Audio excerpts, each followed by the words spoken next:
प्यारी जमात सगोरी हिन काफ़ी जी फरमाइश आहे जनाब चांडियो फ़कीर, वज़ीर अली फ़कीर, मोहम्मद अली फ़कीर ऐं फ़कीर रब ॾिनो ड्राइवर नारे तालके खां, मुमताज़ अली फ़कीर, कादर बख्श फ़कीर राजड़ तराई खां ऐं ॻोठ इस्माइल राजड़ खां सिरन वारे स्टाफ मुजाहिद सोबो फ़कीर।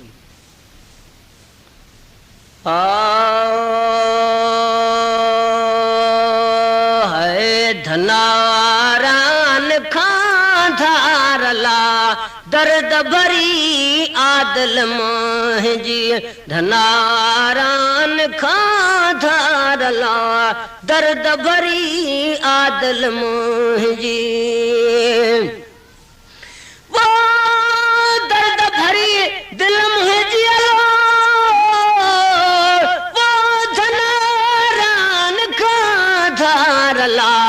दर्द भरी आदल मुंहिंजी, धनारान खां धारला ओ दर्द भरी आदल मुंहिंजी।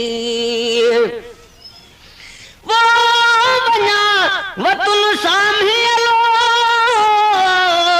ओ भना दौरान डारला दर्द भरी आदल मुंहिंजी, धनारान खां धारला दर्द भरी आदल मुंहिंजी। वो दर्द भरी दिल मुंहिंजी वो धनारान खां धारला दर्द भरी आदल मुंहिंजी, धनारान खां धारला दर्द भरी आदल मुंहिंजी। वो उसके संघारन ले सर्दियों वो नीर बहाया में नारला दर्द भरी आदल मुंहिंजी, धनारान खां धारला दर्द भरी आदल मुंहिंजी। वो दर्द भरी दिल मुंहिंजी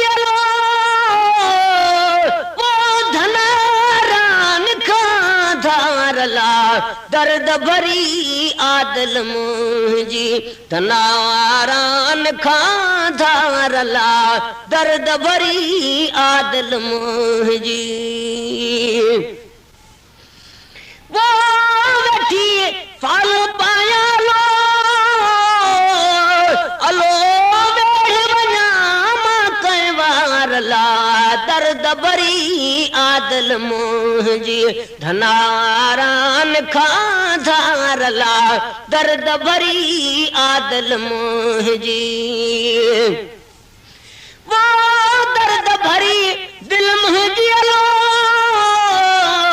वो धनारान खां धारला दर्द भरी आदल मुंहिंजी, धनारान खां धारला दर्द भरी आदल मुंहिंजी।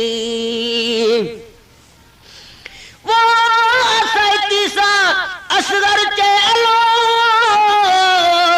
ओ परचन शाला पवारला दर्द भरी आदल मुंहिंजी, धनारान खां धारला दर्द भरी आदल मुंहिंजी। वो दर्द भरी दिल मुंहिंजी वो धनारान खां धारला दर्द भरी आदल मुंहिंजी।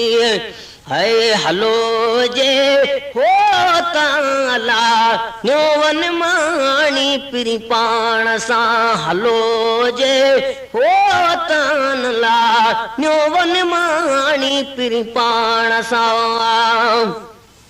वो न्योन माणी पाण सां लो हलो जे हो ताला न्योवन माणी पिरी पाण सां हलो जे हो कान ला न्यो वन माड़ी सई पाण सां लो